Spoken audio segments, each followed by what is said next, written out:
Ang bilis kasi magmantika niyan, like pwede na akong supplier ng sea oil. Good na ito, parang toothpick. Life and death. Ang hirap. Sabi kong nalagay, anong gagawin ko dyan? Luminosity.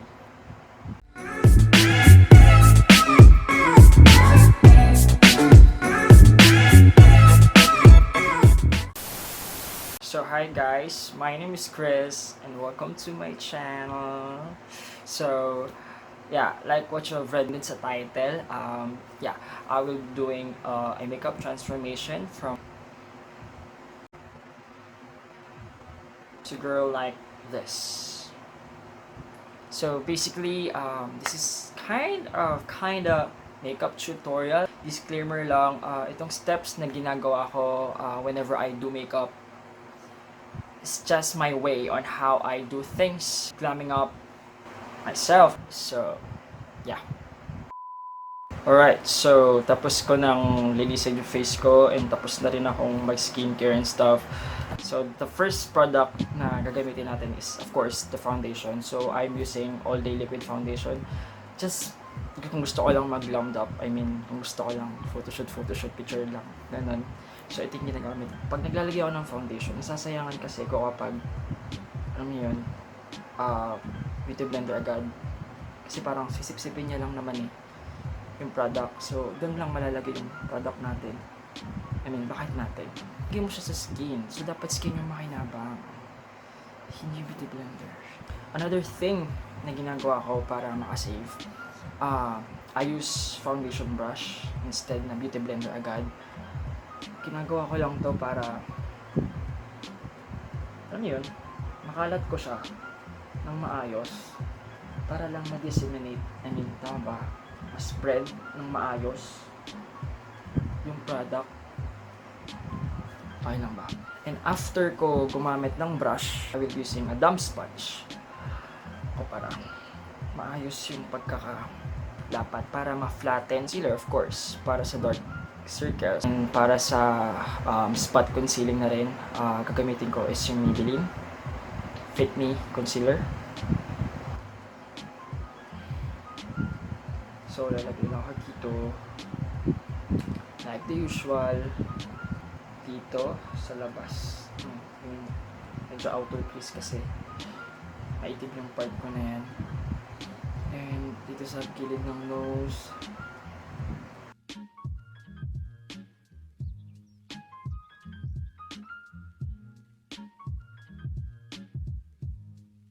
Mahayaan nyo siya ng ganyan. Siyempre, i-blend na natin.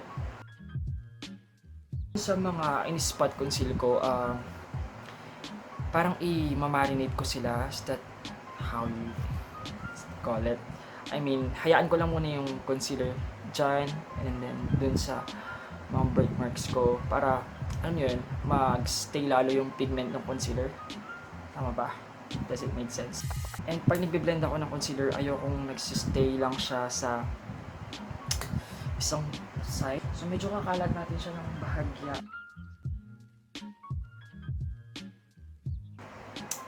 So since tapos ka na mag-blend ng foundation tsaka ng concealer, dako naman tayo sa concealer ulit. Why? Dalawang tone yung ginagamit kong concealer. Itong Maybelline na in the shade Sun 20. Ito. And then itong bago ng Fashion 21 na concealer in the shade Fair para alam nyo yun, mas ma-brighten up itong part lang na to para gising na gising yung itsura sa photo. Ayan, tsaka dito ulit. This time hindi mo na siya i-spread ng sobra, ng bongga. Doon lang sa part na gusto mong ma-brighten up.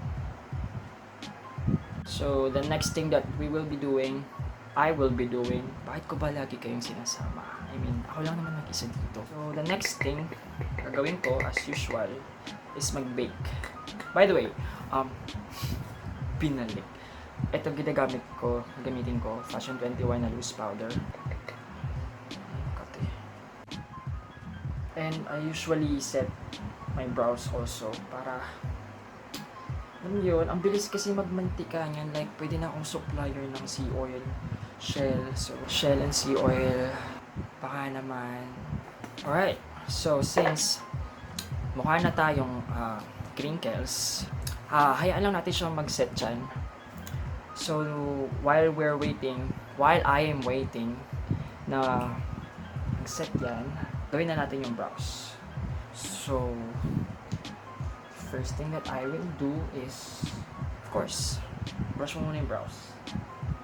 So, I'm using this brush na tagli ₱5 na nabili pa ng friend ko somewhere dun sa Santa Mesa. So, ginagamit ko pa rin siya. So, pag usable, gamitin natin. Huwag tayong be sustainable, guys. It's 2020 already. Ha? Tinitin pa lang. Good na ito. Parang toothpick. Gagawin ko na yung brows ko behind the camera kasi medyo mahirap at matagal akong maggawa-gawa ng kilay. So, I will be right back. Wait and see. Alright, so kakatapos ko lang gawin yung kilay ko. And for my brows, I use this Revlon colorstay.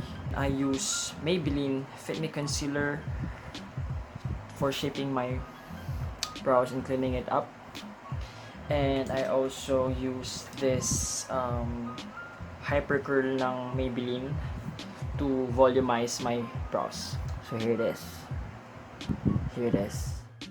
Natanggal ko na rin pala yung sinet kong powder kanina under my eyes. So ngayon mukha na tayong puto seko. So the next thing that I will be doing is my shadow, my eye makeup. So for eye makeup, I will be using BTLA Matte and Shimmer Eyeshadow palette. For my eye makeup, yung peg ko is yung look na medyo reddish, medyo maroonish chrome. For my makeup look, I will be using this shade, this black one, and then this deep brick shade here, and then going here dito sa chrome maroon na shade sa upper part ng shimmer. Inner part nung crease ko, I will be using this rose gold kind of shade here. So yeah, gamit lang ako ng this kind of brush yung medyo pointed.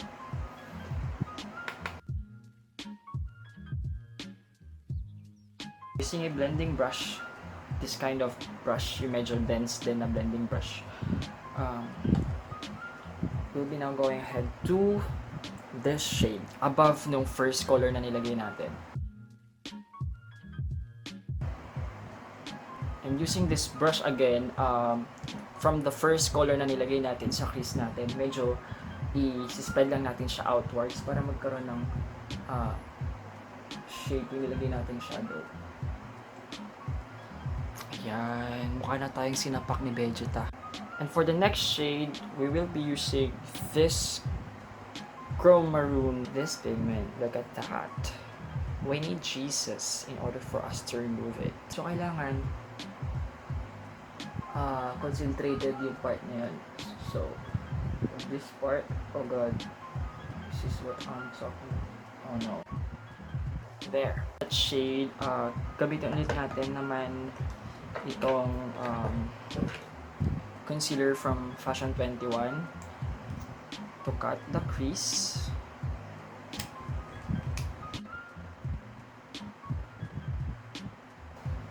There. So after natin malagyan ng concealer yung inner part ng crease natin, this one.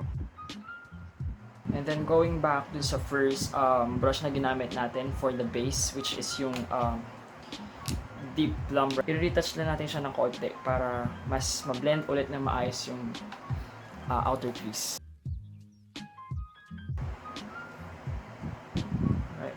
Using the pangkilay brush, gagamitin na natin itong black color dito sa dulo para magkaroon ng illusion na may liner ka na, like para mas mukhang cat eye yung shape ng mata mo.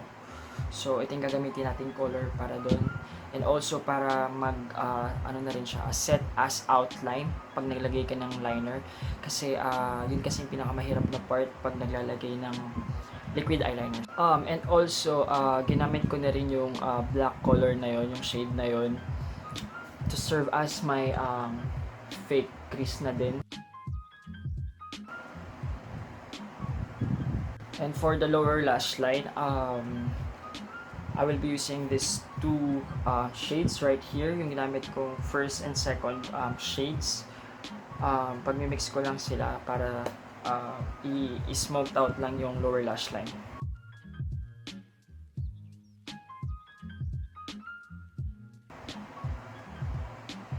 Alright, so for liner, I will be using this Careline Craft Ink Liner. So, gawa lang tayo ng not so, a little wing Chinita Princess ang peg, ganun. Pero hindi naman Chinita Princess kasi Kim Chu na yun. Pero, basta, we'll find out. Siya i-film kasi, ang hirap niya gawin, like, life and death. Ang hirap. So, okay lang. Okay, so, tapos na ako mag-liner and hindi ako huminga. Like, swear, walang hihinga. Tingnan nyo, namutla ako. Pero, ayun nga, sobrang hirap kasi talaga mag-liner. Sa pinakama. Hirap na hirap pa akong gawin. Ewan ko ba, mas mahirap pa kaysa mag-move on. Ayun na siya. So, the next step na gagawin ko, since meron na tayong wing liner dyan, yung pagkakawing ko, hindi ko siya tinuloy-tuloy up until dito sa inner. Kasi, ang ilalagay natin dun sa inner part is yung, using this, pangkilay brush. Black shade. Para medyo i-smudge yung, black liner na nilagay natin dun sa, outer crease. Para rin maset siya. Tsaka para rin maset yung, liner. Mas okay kapag yung liner is matte. Medyo magta-tight line tayo ng onte using itong Revlon. Okay. So, ako ho ay kasalukuyang sinusubok pagyan itong eyeliner na yan. Kahirap-hirap gawin. Sa totoo lang, kahirap. Ginagawa ko yan. Ay, ang aking kamay napalya. Magpas ng gayon. Leche-leche. Pero hindi na rin masama. Sometimes, worst things lead us to better things. So here it is. Bago pa tayo magkalimutan, hindi ko pa pala na-curl yung aking mata. So, after curl yan, gamitin ko lang tong hyper curl again ng Maybelline. So, after this, putting my lashes, I will be right back. Alright, so I'm back. So, tapos ko na after 68 years, tapos ko rin yung kabilang side ng aking mata. Napakatagal, ang daming pinagdaanan, parang kami ng ex ko. Ha? Saan galing yun? Tao ba dito? Proceeding to the next step, which is bronzing. When it comes to bronzing, I always use this Vice Cosmetics in the shade Confirm. I also use this as my contour na rin kasi konting intensifying lang dun sa part na gusto mo i-contour, okay na siya.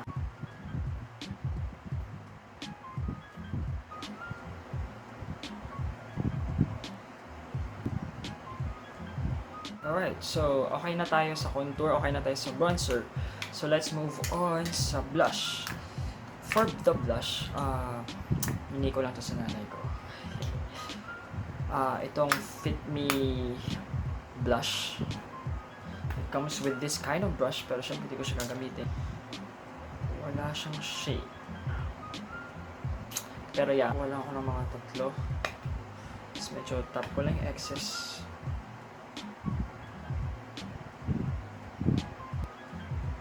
Kita nyo ba? Obvious ba? I don't know if makikita siya sa camera, pero meron naman. Hindi rin siya makikita sa actual presentation with visual aids. Okay, so dahil hindi nanlalaban ang ating Fit Me blush gagamit tayo ng clay blush na pang malakas, na pang masa, 3-2. Swipe ko lang siya dito. Ganyan.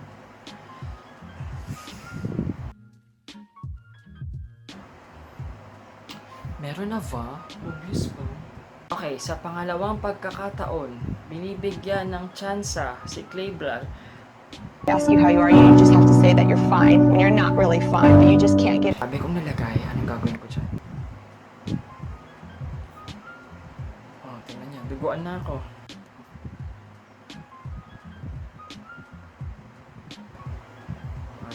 walis eh. Kita na ba? Obvious na ba? So naparami ata ang ating lagay. Balik tayo kay Fit Me. Okay, so kapag nakaka-encounter tayo ng mga harsh line and harsh words and harsh brown, gagamit lang tayo ng powder na, setting powder para i-carve itong jaw natin. Bakit ba natin ako ng natin? Yung jaw ko ba jaw nyo din? Hindi.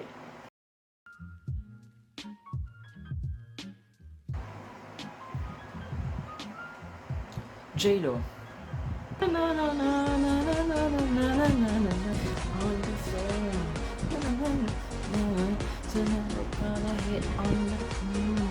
Let's move on naman sa highlight. Gamit tayo nitong second sa shimmer tsaka medyo gold. Before we forgot it. Kailangan natin i-contour ang ating ilong. I will be using again this vice. Okay, so since tapos na tayo sa contour ng ilong, medyo may nakakalimutan din tayong gawin, which is to highlight the cupid's bow.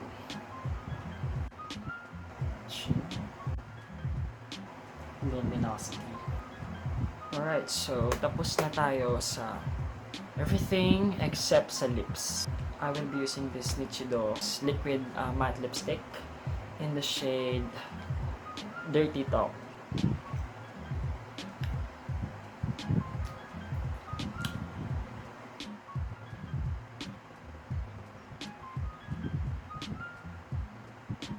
And I will top it off with this Nichido again Velvet Matte Lip Pencil. There. Ito na yung makeup look. And babalik ako for the final look. So, stay tuned. Magpapalit lang ako ng katauhan. Katauhan ni Belba Shunalin.